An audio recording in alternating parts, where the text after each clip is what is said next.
So the big question is this: how do investors like us who trade options and manage our own money generate income regardless of where the stock market goes, and do it all in a way that lets us make time for the people and things we love, and yet still build wealth and remain profitable?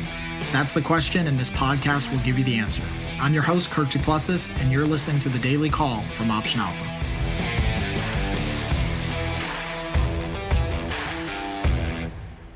Hey everyone, this is Kirk here again from Option Alpha, and welcome back to The Daily Call. Today we're going to answer the question, do I need a margin account to trade a covered call? The short answer to this is no, you do not need a margin account to trade a covered call. The beauty of trading covered calls is that they are covered by existing stock positions in your account. And that's why most brokerages will allow you to trade covered calls, because you're selling options, but it's completely covered and therefore no additional margin is necessary by the underlying stock that's in your account.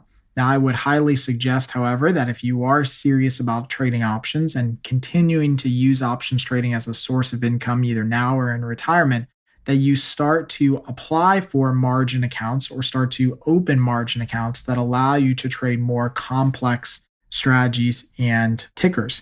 In particular, what we found is that trading covered calls, while could be profitable for many different market scenarios, is usually a big drag on your equity and capital because you actually have to buy the underlying stock.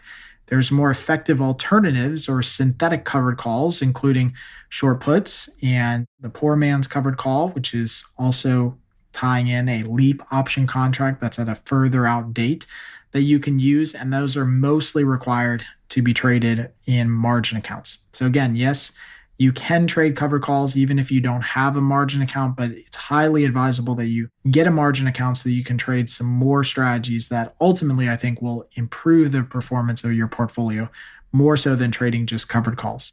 As always, if you guys have any questions, let me know. And until next time, happy trading. Thanks for joining us on The Daily Call. Be sure to subscribe right now for more daily options trading ideas, strategies, and tactics to help you learn how to place smarter, more profitable trades. And if you like what we're doing, don't forget to give us a rating and a review so we can continue to bring you the best daily content possible. We'll see you again tomorrow, right here on The Daily Call from OptionAlpha.com.